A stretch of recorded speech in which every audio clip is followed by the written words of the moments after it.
A respiração de Léo, um menino de apenas 8 anos, assobiava como um fole quebrado, enquanto ele jazia no chão de mármore frio da cozinha. Seu rosto estava vermelho, inchado pelo simples esforço de existir.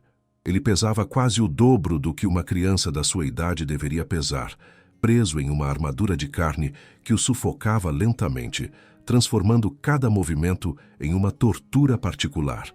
Seu pai, Alessandro, gritava ordens ao telefone em busca de um médico, enquanto a madrasta, Isabela, observava a cena com uma frieza cirúrgica, balançando a cabeça, como se avaliasse um experimento falho. Ninguém conseguia acalmar o ataque de pânico do pequeno, detonado pela vergonha de não conseguir amarrar os próprios sapatos. Foi então que Sofia, a governante de 60 anos, entrou em ação, não com remédios, mas com um toque de humanidade que naquela casa faltava desesperadamente. Sofia ajoelhou-se com dificuldade ao lado do pequeno gigante, ignorando o olhar de reprovação da senhora Isabela, que via aquele carinho como algo contraproducente. Com suas mãos ásperas e quentes, Sofia acariciou a testa suada de Léo, sussurrando palavras num dialeto doce que só eles entendiam. Uma reza antiga que falava de força e paciência. Como num passe de mágica, o coração descompassado de Léo começou a desacelerar. Seus olhos assustados encontraram os olhos marejados de Sofia e sua respiração entrou no mesmo ritmo da dela. Era um pequeno milagre diário, a única prova de que, sob aquelas camadas de sofrimento físico, ainda havia uma criança que só precisava ser vista, não tratada como uma doença, mas amada como um filho. Essa história já está apertando o seu coração? Se você quer nos apoiar, inscreva-se agora no canal e escreva nos comentários de qual cidade você está nos ouvindo. Talvez sejamos vizinhos. Seu apoio é fundamental para continuarmos contando essas histórias. Mas voltemos agora para a luxuosa mansão onde se esconde um segredo terrível. Alessandro Bellini, o pai de Dean Dunzin. Léo vivia imerso numa ironia cruel. Era um dos magnatas mais importantes da indústria alimentícia. Um homem que construiu um império com a promessa de nutrir famílias com produtos saudáveis. No entanto, dentro de suas próprias paredes, não conseguia nutrir seu único filho. Olhar para Léo era, para ele, um lembrete constante de seu fracasso como pai e viúvo. Cada quilo que o menino ganhava parecia uma acusação silenciosa contra sua capacidade de protegê-lo. Alessandro era devorado pela culpa, convencido de que a gula do filho era uma falta de disciplina que ele não soubera corrigir, sem saber que o inimigo não estava no prato, mas muito mais perto. A Vila Bellini, situada entre as Colinas Verdes, era um templo dedicado ao bom gosto e à riqueza, com uma cozinha profissional que causaria inveja a qualquer chefe renomado. Mas para Léo, aquela casa havia se tornado uma câmara de tortura psicológica. Os aromas de molho caseiro e pão recém-saído do forno que flutuavam no ar eram para ele um chamado constante e doloroso, uma tentação proibida. Enquanto seu pai oferecia jantares de gala para sócios, Léo era exilado em seu quarto com uma bandeja de legumes sem tempero e porções miseráveis. E mesmo assim, continuava a engordar a olhos vistos. Os empregados murmuravam, incapazes de entender como um menino numa dieta tão rígida podia se transformar tão rápido, mas ninguém ousava desafiar a autoridade da nova patroa. Isabela Conti, a segunda esposa de Alessandro, era a imagem da perfeição científica, 38 anos, ex-pesquisadora farmacêutica especialista em metabolismo, sempre impecável em seu jaleco branco ou em roupas de grife. Ela havia assumido a gestão da saúde de Léo com a postura de um general, falando o tempo todo sobre índices glicêmicos, calorias e desequilíbrios hormonais. Aos olhos de Alessandro, ela era uma santa que havia assumido o fardo de uma criança problemática que não era sua, uma profissional fazendo o impossível para salvá-lo. Ninguém notava o brilho de satisfação sádica em seus olhos quando Léo subia na balança e o ponteiro marcava um novo e terrível recorde. O problema não era apenas o peso, era a mudança na alma de Léo. Antes, um menino vivaz e curioso. Agora ele vivia num estado de letargia eterna, arrastando-se pela casa como um fantasma pesado e ofegante.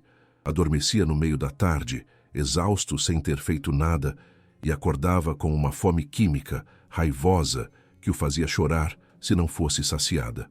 Isabela usava esses momentos de fraqueza para provar a Alessandro o quanto o filho estava fora de controle, suspirando teatralmente e anotando tudo num caderno preto que carregava como uma bíblia. Viu, amor? Dizia ela com voz doce e preocupada. É uma patologia comportamental. O cérebro dele nunca diz para parar. Precisamos ser mais rígidos. Mas Sofia Galo via o que os outros ignoravam. Era ela quem lavava as roupas de Léo, forçada a comprar tamanhos de adulto para um menino de 8 anos, e sabia com certeza que ele não roubava comida. Ela mesma controlava tudo. A despensa ficava trancada, e Léo era lento demais para escalar as prateleiras. Sofia o via chorar de fome diante de seu prato de salada, comendo cada folha com um desespero que lhe partia o coração. Sua intuição de mulher simples, mas sábia, lhe dizia que a conta não fechava. Ninguém engorda de ar. Havia um fator externo, algo sendo introduzido no corpo daquele menino inocente, e suas suspeitas começaram a convergir para a rotina matinal imposta pela madrasta. Toda manhã, sem exceção, Isabela preparava pessoalmente uma bebida densa e alaranjada para Léo, chamando-a de integração multivitamínica essencial, para compensar as restrições da dieta. Ai de quem ousasse tocar naquele frasco ou preparar a bebida no lugar dela. Isabela virava uma fera, escondendo sua agressividade atrás da desculpa da precisão médica. As doses precisam ser milimétricas, sibilava se Sofia se aproximasse do balcão enquanto ela misturava o pó na água. Léo bebia, aquele líquido com uma careta de nojo, reclamando do gosto amargo e metálico, mas Isabela insistia, acariciando sua cabeça como se faz com um cachorro doente, garantindo que ele engolisse até a última gota. Sofia começou a notar um padrão inquietante que se repetia com a precisão de um relógio. Cerca de 1 hora depois de beber aquela vitamina milagrosa, o olhar de Léo mudava. As pupilas dilatavam levemente, a respiração ficava mais pesada e uma fome incontrolável tomava conta dele, transformando-o numa criatura desesperada que comeria qualquer coisa. Era como se um interruptor tivesse sido ligado em seu pequeno corpo, desencadeando uma tempestade hormonal artificial. Sofia entendeu que aquela bebida não era a cura, mas a causa. Isabela não estava nutrindo a criança. Estava cultivando-a como um experimento de laboratório, mas Sofia ainda não tinha ideia de qual era o ingrediente secreto que estava destruindo a vida de Léo. A tensão entre as duas mulheres cresceu no silêncio. Isabela, astuta como uma víbora, percebeu o olhar investigador da governante. Começou a fazer comentários depreciativos sobre a ignorância de Sofia, sugerindo a Alessandro que talvez a velha empregada, com suas ideias antiquadas sobre comida e afeto, estivesse atrapalhando o rigoroso protocolo médico. Talvez Sofia lhe dê doces escondido para fazê-lo ficar quieto, insinuou numa noite durante o jantar, enquanto Léo dormia exausto no sofá. Alessandro, cansado e confuso, começou a olhar para a mulher que criara seu filho com suspeita, caindo na teia tecida pela esposa. Sofia sabia que seus dias naquela casa estavam contados se não encontrasse uma prova concreta depressa. O que ninguém sabia era que o destino estava prestes a oferecer a Sofia uma oportunidade pequena e insignificante. Numa manhã, na pressa para sair para um congresso, Isabela deixou a porta de seu escritório entreaberta, um lugar geralmente proibido para os empregados. Sofia, com o coração batendo, descompassado no peito, decidiu entrar com a desculpa de esvaziar as lixeiras. Não sabia o que estava procurando, mas sabia que a resposta para o mistério da obesidade de Léo não estava na geladeira, mas entre os papéis e segredos daquela mulher que sorria demais e amava de menos. O que ela encontraria naquela lixeira mudaria para sempre o destino da família Bellini. Se você está torcendo por Sofia e pelo pequeno Léo, deixe um like neste vídeo. Que Deus abençoe quem protege os inocentes e quem não se rende diante das injustiças. Nas semanas seguintes, a mansão se transformou num teatro de crueldade psicológica, orquestrado magistralmente por Isabela. A mulher começou a plantar falsas provas da voracidade de Léo em cada canto da casa, deixando papéis de doces vazios debaixo do travesseiro dele ou migalhas de biscoito em seus bolsos. Alessandro, encontrando essas pistas forjadas, caía num estado de desespero raivoso, convencido de que o filho zombava dele. Eu te dei tudo, Léo, e você me paga roubando comida como um ladrão? Gritava o pai, tremendo de decepção, enquanto o menino chorava desesperado, jurando inocência com uma voz que ninguém queria ouvir. Isabela assistia à cena com a mão no ombro do marido, sussurrando: "É a patologia, amor. Mentirosos compulsivos fazem isso. Precisamos ser fortes e puni-lo para o bem dele." Sofia assistia impotente a essas injustiças, sentindo o sangue ferver nas veias de tanta raiva contida. Sabia que Léo não podia ter pego aqueles doces. A despensa estava trancada, e a chave ficava sempre no bolso do avental de Sofia ou na bolsa de Isabela. Quando tentou defender o menino, dizendo ao senhor Alessandro que era impossível Léo ter roubado, Isabela a fulminou com um olhar capaz de cortar vidro. "Sofia, sua lealdade é comovente, mas cega", disse a madrasta com um tom de superioridade venenosa. "Talvez seja você quem esquece de trancar a despensa? Em certa idade, a memória prega peças. Não gostaria de ter que contratar alguém mais jovem e atento." A ameaça era clara. Ou ficava calada, ou ia para a rua deixando Léo sozinho com seu carrasco. Com Sofia neutralizada e Alessandro manipulado, a situação de Léo despencou. O menino, isolado em sua vergonha e privado de qualquer conforto emocional, começou a piorar visivelmente. Sua respiração tornou-se um chiado constante que preenchia o silêncio da casa, e suas pernas incharam a ponto de caminhar ser um esforço titânico. A dieta de Isabela parecia não ter efeito algum, pelo contrário. Cada vez que Léo subia na balança, o número subia inexoravelmente, desafiando qualquer lógica. Alessandro olhava para o filho com uma mistura de horror e repulsa, convencido de que o menino comia quantidades industriais escondido, sem entender que estava vendo o efeito de uma bomba química, de efeito retardado. Foi nesse clima de suspeita e dor que Sofia decidiu transformar-se de simples governante em investigadora silenciosa. Ela notara que a fome de Léo não era normal. Era uma fome voraz que disparava quase sempre na mesma hora, cerca de 60 minutos após beber aquele mistério alaranjado da manhã. Seus olhos não mentiam. Havia uma conexão direta entre a cura de Isabela e a piora do menino. Numa tarde, aproveitando a ausência da madrasta que fora fazer compras de luxo, Sofia entrou furtivamente no escritório privado da mulher, com o coração na boca. Sabia que se fosse descoberta, seria demitida na hora, mas a vida de Léo valia o risco. O escritório era imaculado, frio e impessoal como sua dona, mas a lixeira escondia os segredos que Isabela acreditava ter eliminado. Sofia começou a revirar os papéis amassados, com as mãos tremendo levemente, até que seus dedos encontraram uma pequena caixa de papelão esmagada. Era uma embalagem farmacêutica, branca e asséptica, com um nome longo e complicado que Sofia nunca ouvira. Não era um suplemento vitamínico comum, não havia desenhos de frutas ou promessas de energia, era um remédio de verdade.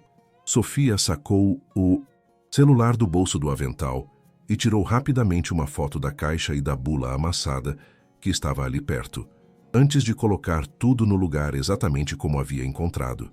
De volta à segurança de seu quartinho de serviço, Sofia digitou o nome do remédio na busca de seu celular antigo, apertando os olhos para ler as letras miúdas na tela. O que descobriu a fez gelar até a alma, obrigando-a a sentar na beira da cama para não desmaiar. O remédio não era vitamina, era um potente estimulante de apetite à base de hormônios, usado principalmente para pacientes com doenças degenerativas graves ou anorexia nervosa, para induzir um ganho rápido de peso e massa gorda. Entre os efeitos colaterais listados estavam aumento incontrolável da fome, retenção de líquido severa, metabolismo lento e letargia. O horror da descoberta era quase insuportável. Isabela não estava apenas negligenciando Léo ou errando na dieta. Ela o estava envenenando sistematicamente. Estava administrando a uma Criança já obesa, um remédio projetado para fazer pacientes esqueléticos engordarem. Era um ato de sadismo puro, calculado e científico. Cada gole daquela bebida laranja era uma condenação, um modo de destruir o corpo do menino por dentro, enquanto fingia curá-lo por fora. Sofia cobriu a boca com a mão para sufocar um soluço de terror. Tinha diante de si um monstro usando a máscara da medicina. Uma mulher que usava seu diploma, não para curar, mas para torturar um inocente sem deixar marcas visíveis. Naquela noite, no jantar, Sofia serviu os pratos com um esforço imenso, tentando não olhar Isabela nos olhos para não trair seu nojo. A madrasta contava a Alessandro sobre os progressos que esperava ver com o novo regime de exercícios, enquanto Léo, sentado à cabeceira, encarava o prato vazio com olhos vagos, dopado e faminto. Aumentei a dosagem das vitaminas hoje, disse Isabela com um sorriso angelical, porque o vi meio abatido. Precisamos manter a imunidade alta. Sofia apertou o pano de prato que segurava até os nós dos dedos ficarem brancos. Sabia que aumentar a dosagem significava apenas uma coisa: mais fome, mais peso, mais sofrimento para aquela pobre alma. A noite trouxe uma piora assustadora. Léo teve uma crise respiratória. Seu peito pesado não conseguia expandir o suficiente, e o menino acordou buscando ar, aterrorizado. Alessandro correu para o quarto, pálido como um lençol, pronto para chamar a ambulância, mas Isabela interveio com sua calma, glacial de sempre. Não seja dramático, Alessandro. É só a apneia do sono devido ao peso. Se chamarmos os médicos agora, só vão humilhá-lo. Tenho um broncodilatador aqui, eu cuido disso. Com manobras hábeis e palavras tranquilizadoras, convenceu o marido a não agir, assumindo mais uma vez o controle total sobre a vida e a morte da criança. Sofia, ouvindo pela porta entreaberta, entendeu que o tempo estava acabando. Se não agisse logo, o coração de Léo cederia sob a carga química e física. Nas manhã seguinte, a atmosfera na cozinha estava carregada de tensão elétrica. Sofia observava Isabela preparar o costumeiro coquetel mortal. Via-a abrir uma cápsula do remédio e despejar o conteúdo no suco de laranja, mexendo com vigor até que o pó branco se dissolvesse completamente no líquido amarelo. Era um ritual de morte executado à luz do dia. "O que está olhando, Sofia?" perguntou Isabela bruscamente, percebendo o olhar fixo da governante. "Não tem chão para encerar? Ou está ocupada demais espionando seus patrões?" Havia um desafio em seus olhos, um aviso. "Eu sei que você sabe, mas você não pode fazer nada." Sofia baixou os olhos, fingindo submissão. "Desculpe, senhora. Estava só distraída." Saiu da cozinha arrastando os pés, mas sua mente estava lúcida e afiada como nunca. Sabia que a palavra de uma velha doméstica jamais valeria contra a de uma doutora e esposa devota. Se acusasse Isabela sem provas tangíveis, Alessandro a demitiria na hora, condenando Léo a um fim certo. Precisava de uma prova irrefutável, algo que quebrasse o feitiço de confiança cega de Alessandro. Tinha que demonstrar a relação causa e efeito de forma tão clara que nem um pai cego pela culpa pudesse negar. O plano nasceu na mente de Sofia enquanto limpava as fotos de família no corredor. Imagens de um tempo em que Léo era um menino esbelto e sorridente ao lado da falecida mãe. Ela apostaria tudo com o destino. Teria que cometer um ato de insubordinação gravíssimo, trocando a bebida, mas não, para salvar Léo por um dia, e sim para salvá-lo para sempre. Tinha que subtrair o veneno e guardá-lo, deixando que o corpo de Léo falasse por si mesmo. Se o menino não tomasse o remédio, a fome química não viria. E se a fome não viesse, a máscara de Isabela cairia. Enquanto o sol subia alto sobre a mansão, iluminando mais um dia de sofrimento para o pequeno Léo, Sofia se preparou para sua batalha silenciosa. Havia escondido um copo idêntico ao usado por Isabela no armário, cheio de simples e inocente suco de laranja puro.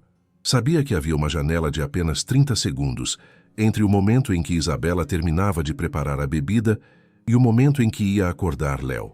30 segundos para mudar o destino de uma família.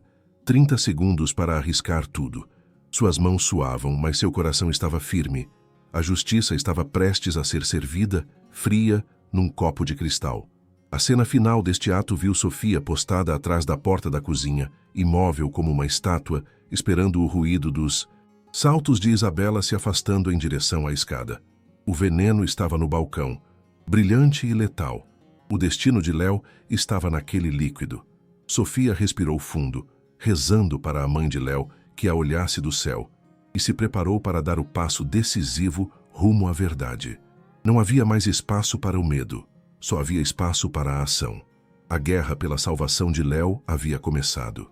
O momento decisivo chegou com o som seco dos saltos de Isabela, deixando a cozinha para atender o interfone. Sofia, movida por uma adrenalina que fazia suas mãos tremerem, mas não o seu espírito, saiu das sombras como um felino. Num instante que pareceu durar uma eternidade, agarrou o copo com a mistura mortal e o escondeu no armário atrás de uma pilha de pratos, substituindo-o pelo copo gêmeo cheio de suco puro que havia preparado antes. Teve apenas tempo de voltar à pia e fingir enxaguar uma xícara quando Isabela retornou, alheia à troca, pegando o copo seguro com um sorriso de triunfo e indo em direção ao quarto de Léo. Sofia prendeu a respiração, sabendo que acabara de puxar o gatilho de uma arma apontada contra a mentira. O dia que se seguiu foi uma revelação silenciosa e milagrosa. Pela primeira vez em meses, o relógio marcou a hora crítica pós-café, e do quarto de Léo não vieram choros ou pedidos desesperados por comida. O menino não desabou no sofá dopado pelos remédios, nem rondava a cozinha como um animal enjaulado com os olhos dilatados pela fome química. Pelo contrário, perto do meio-dia, Léo desceu para a sala com um livro na mão, os olhos brilhantes e atentos, caminhando com uma leveza que parecia ter esquecido. Sofia o observava de longe, com o coração explodindo de esperança e raiva. O menino diante dela era a prova viva de que a doença não estava em seu corpo, mas no copo que lhe ofereciam toda manhã. Quando Alessandro chegou em casa à noite, esperava a rotina habitual de lamentos e tensão, mas foi recebido por uma cena que o deixou paralisado na porta, confuso. Léo estava sentado à mesa de jantar desenhando concentrado, sem beliscar nada, sem aquele suor excessivo que sempre o acompanhava. Não havia papéis de doce escondidos, não havia gritos, havia paz. Isabela, visivelmente nervosa com aquela anomalia que não conseguia explicar, tentou logo roubar o crédito, abraçando Alessandro e sussurrando: "Viu, querido? Minha perseverança está dando frutos. As novas vitaminas e minha disciplina estão finalmente funcionando. Léo está muito mais calmo hoje." Alessandro sorriu aliviado como um homem que vê a luz após anos de escuridão, acariciando a cabeça do filho. "Você tem razão, meu amor. Léo parece diferente, mais presente. Talvez você estivesse certa, talvez fosse eu me preocupando demais e não vendo os benefícios do seu tratamento." Ele estava prestes a cair novamente na armadilha, pronto para agradecer à mulher que estava destruindo sua família, quando a voz firme e potente de Sofia cortou o ar como uma lâmina de aço. "Não, senhor. Não é a disciplina da senhora. E não são as vitaminas. Léo está bem hoje por um motivo muito mais simples, porque hoje ele não as tomou." O silêncio caiu sobre a sala, pesado e sufocante. Isabela virou-se bruscamente para a governante, com os olhos reduzidos a duas fendas de ódio puro, sibilando: "Como ousa, Sofia? Está bêbada? Vá para a cozinha agora antes que eu te expulse a pontapés." Mas Sofia não recuou 1 milímetro. Avançou até a mesa com a solenidade de um juiz, trazendo consigo uma bandeja, coberta por um guardanapo. "Não vou embora, senhor, até que veja o que há realmente naquele copo que sua esposa obriga seu filho a beber toda santa manhã", disse ela, retirando o guardanapo e revelando o copo com o líquido laranja original, e ao lado a caixa do remédio e a bula amassada. "Esta manhã eu troquei os copos", confessou Sofia, olhando Alessandro bem nos olhos. "Léo hoje bebeu apenas suco de laranja, e é por isso que não tem fome, não tem sono e não está passando mal. O que há neste copo?" Apontou para o líquido denso. "Está misturado com isto." Pegou a caixa do remédio e a empurrou na direção de Alessandro. "Leia, senhor. Leia o que sua esposa está dando a uma criança que já está acima do peso. Não é vitamina. É um veneno disfarçado de cura. As mãos de Alessandro tremiam ao pegar a caixa, seu cérebro tentando processar a acusação monstruosa diante dele. Alessandro leu o nome do medicamento em voz alta, com a voz falhando. Depois, leu as indicações na bula. Potente. Estimulante de apetite. Indicado para caquexia, anorexia grave e perda de peso patológica. Efeitos colaterais comuns. Rápido aumento de peso, incremento de massa gorda, letargia, edema. Cada palavra era uma marretada nas fundações de sua realidade. Levantou os olhos do papel e olhou para Léo, depois para Isabela. A conexão foi instantânea e devastadora. A fome insaciável, o inchaço, o cansaço. Não eram sintomas de uma doença misteriosa ou falta de vontade. Eram efeitos colaterais induzidos de propósito. Um estimulante de apetite, sussurrou Alessandro, num tom baixo e perigoso, como o trovão distante antes da tempestade. Você estava dando esteroides de engorda para o meu filho? Ele se levantou lentamente, agigantando-se sobre Isabela, que agora recuava em direção ao armário, pálida como um cadáver. Eu produzo comida para nutrir pessoas, e você, sob o meu teto, usava seu diploma para transformar meu filho num doente crônico. A compreensão do horror era total. Não era negligência, era um projeto. Isabela planejara tornar Léo obeso e dependente para mantê-lo sob controle, para torná-lo repulsivo aos olhos do pai e do mundo. Isabela tentou uma última defesa desesperada, com a voz estridente e histérica. Você não entende nada. Ele era fraco. Não comia o suficiente para crescer. Precisava de ajuda metabólica. Eu só estava tentando regularizar. Mas suas desculpas desmoronaram diante da evidência esmagadora da saúde recuperada de Léo em um único dia de abstinência. Alessandro não a ouvia mais. Segurou-a pelos ombros com a força de um pai ferido mortalmente e a sacudiu. Olhe para ele, gritou, apontando para Léo, que os observava assustado, mas alerta. Olhe, hoje ele não tomou seu veneno e é uma criança normal. Você o dopou por meses. Você o torturou quimicamente. A fúria de Alessandro explodiu num gesto definitivo. Pegou o copo com o líquido adulterado e o atirou contra a parede, onde se estilhaçou em 1000 pedaços, manchando o papel de parede caro de um laranja químico. Quero que você saia desta casa imediatamente, rosnou, com o rosto a centímetros do dela. E não vai para um hotel. Vai direto para a delegacia. Tenho as provas, tenho o remédio e tenho o testemunho de Sofia. Vou fazer com que perca sua licença médica e apodreça na cadeia por lesão corporal gravíssima contra um menor. Isabela entendeu que o jogo acabara. Sua máscara de competência caíra, revelando o monstro calculista escondido por baixo.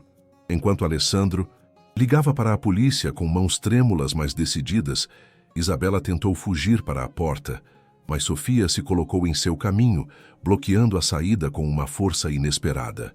Você não vai a lugar nenhum, disse a governante com calma gelada. Você machucou essa criança por tempo demais. Agora vai pagar por cada lágrima, por cada quilo, por cada noite que ele passou sufocando no próprio corpo. A chegada das sirenes minutos depois foi a trilha sonora da libertação da mansão. Os policiais entraram e levaram Isabela, que gritava ameaças e proclamava sua inocência, arrastada como uma criminosa comum diante dos olhares chocados dos vizinhos. Quando a porta se fechou atrás da polícia, um silêncio irreal envolveu a casa. Alessandro deixou-se cair na cadeira exausto, como se tivesse corrido uma maratona.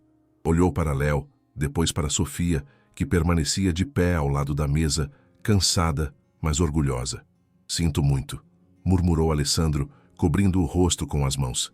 Sinto muito por não ter visto. Sinto muito por ter acreditado nela em vez de acreditar no meu filho. Léo aproximou-se timidamente do pai e colocou a mão em seu ombro. Papai, disse com sua voz de criança, não mais ofegante. Estou com fome, mas fome de verdade. Podemos comer o macarrão da Sofia hoje à noite? Aquele pedido simples foi o início da cura. A mansão não era mais uma clínica de horrores, voltava a ser um lar. O veneno fora expulso, tanto o químico quanto o humano. Alessandro sabia que o caminho para recuperar a saúde física de Léo seria longo, mas agora sabiam contra o que lutavam. Não era uma guerra contra o corpo do menino, mas a recuperação de um abuso externo. Sofia começou a tirar a mesa, recolhendo os cacos do copo quebrado, sabendo que cada fragmento de vidro varrido era um passo rumo a um futuro onde Léo poderia correr, brincar e viver sem o peso de uma culpa que nunca fora dele. A noite caiu sobre a mansão, mas pela primeira vez não trouxe medo. Léo dormia em sua cama, respirando, regularmente sem precisar de broncodilatadores. Alessandro vigiava a porta, jurando a si mesmo que nunca mais permitiria que ninguém se intrometesse entre ele e o bem-estar de seu filho. A confiança fora traída da forma mais vil, mas graças à coragem de uma doméstica que ousou olhar na lixeira, a verdade triunfara. Mas como seria a vida de Léo agora? Seu corpo se recuperaria dos danos sofridos? Está gostando dessa história incrível? O seu joinha nos ajuda muito a continuar. Deixe um like e inscreva-se no canal para não perder o final emocionante e descobrir como Léo renascerá. Agora, continuamos com o vídeo. Nas semanas que se seguiram à prisão de Isabela, a Vila Bellini passou por uma metamorfose radical, como se tivesse acordado de um longo feitiço sombrio. Alessandro ordenou que cada traço do regime médico de sua ex-esposa fosse removido. Fora as balanças de precisão, fora os diários alimentares obsessivos, fora aqueles potes de suplementos que escondiam venenos. A cozinha, antes um laboratório estéril de química alimentar, voltou a ser o coração pulsante da casa, enchendo-se dos aromas autênticos da tradição. Sofia assumiu o comando do fogão com alegria, preparando pratos simples e nutritivos, ensinando a Léo que a comida não era um inimigo a combater ou uma droga a desejar, mas uma fonte de vida e prazer a respeitar. O caminho de cura de Léo não foi imediato, mas foi constante e milagroso. Sem os esteroides circulando, seu metabolismo começou a se regularizar, lentamente. Os quilos extras que pareciam colados ao corpo como uma condenação eterna começaram a derreter, não graças a dietas de fome, mas graças às longas caminhadas que fazia toda a tarde com o pai e o cachorro que adotaram para celebrar sua libertação. Alessandro, que antes delegava cada aspecto da vida do filho, tornou-se um pai presente, desligando o celular da empresa às 5 em ponto para correr para casa e jogar bola no jardim, redescobrindo a alegria simples de ver o filho suar, pela brincadeira e não pelo esforço de existir. A vergonha que consumia Alessandro transformou-se num motor de mudança positiva. Percebeu que por anos perseguiu o sucesso e as aparências, confiando o que tinha de mais precioso a especialistas sem coração, enquanto a verdadeira sabedoria sempre estivera ali, silenciosa e humilde, na figura de Sofia. Começou a olhar a governante não mais como parte da mobília, mas como a mulher que salvou sua família da ruína. As noites na mansão mudaram. Não mais jantares formais e silenciosos, mas momentos de partilha onde Sofia sentava à mesa com eles, as barreiras sociais dissolvidas pelo calor da gratidão e por um afeto que crescia dia após dia. 6 meses se passaram e a transformação de Léo era evidente para qualquer um. O menino inchado e letárgico sumira, dando lugar a um garoto de quase 9 anos cheio de energia, que ria alto e subia em árvores. Mas a transformação mais profunda ocorrera nos olhos de Alessandro. Numa noite, enquanto observava Sofia ajudar Léo com a lição de matemática na mesa da cozinha, sentiu uma pontada no peito que reconheceu como amor puro. Não o amor de vitrine e frio que sentira por Isabela, mas um sentimento quente, sólido e seguro, fundado na confiança absoluta e na admiração pela força moral daquela mulher. 1 ano após aquela descoberta terrível, a cozinha da Vila Bellini estava irreconhecível. Era manhã de domingo, e a luz do sol inundava o ambiente, onde Léo, agora esbelto e forte, amassava farinha para fazer macarrão, rindo enquanto sujava o nariz do pai de branco. Alessandro, com um avental manchado de ovo, parecia 10 anos mais jovem, o peso da culpa finalmente fora de seus ombros. Sofia os olhava da porta, secando as mãos no pano, com um sorriso que iluminava o cômodo. Não era mais apenas a governante, tornara-se a alma daquela casa, a mãe que Léo perdera e que o destino lhe devolvera de uma forma inesperada. Foi exatamente naquela cozinha, entre nuvens de farinha e risadas, que Alessandro fez seu movimento mais corajoso. Aproximou-se de Sofia, tomou as mãos ásperas dela entre as suas, macias e bem cuidadas, e diante do filho pediu para que ela não fosse mais apenas a guardiã da casa, mas a guardiã de seu coração. Procurei a perfeição lá fora, disse com a voz trêmula, mas a perfeição estava aqui, escondida sob um avental e um coração de ouro. Quer ser minha esposa e a mãe oficial deste moleque? Léo vibrou, jogando farinha para o alto como confete, gritando, sim, antes mesmo que Sofia pudesse responder entre lágrimas de alegria. O casamento foi uma festa simples no jardim da mansão, sem luxos inúteis ou lista de convidados famosos, mas repleto de amor verdadeiro. Léo levou as alianças, orgulhoso em seu terno que lhe caía perfeitamente, sem precisar mais de tamanhos de adulto. As pessoas da cidade murmuravam, espantadas que um milionário se casasse com sua empregada, mas Alessandro caminhava de cabeça erguida, sabendo que fizera o melhor negócio de sua vida. Trocara uma ilusão de prestígio por uma realidade de felicidade. Isabela era uma lembrança distante, uma lição dolorosa, mas necessária que o ensinara a olhar além das aparências e a confiar no instinto de quem ama de verdade. A imagem final é a de uma família real sentada na varanda ao pôr do sol. Léo corre no gramado com o cachorro saudável, livre e feliz. Alessandro segura a mão de Sofia, que agora ostenta uma aliança de ouro, símbolo de uma promessa eterna. Aprenderam que o veneno mais perigoso não é o que se bebe, mas a indiferença e a confiança mal depositada. E aprenderam que a cura mais potente não se encontra na farmácia, mas na atenção constante, na coragem de duvidar e no amor que nutre, protege e salva. A mansão não é mais um mausoléu de luxo, mas uma casa cheia de vida, onde cada refeição é uma celebração da verdade que os libertou. E você, teria a coragem de Sofia de desafiar seus patrões para salvar uma criança, arriscando tudo? Escreva nos comentários a coragem de Sofia, se você acha que ela é a verdadeira heroína desta história. Se você acredita que o amor de um pai ou mãe, mesmo que não biológico, é o remédio mais poderoso do mundo, deixe um like neste vídeo. Inscreva-se no canal para mais histórias emocionantes, onde a justiça sempre triunfa. Até a próxima!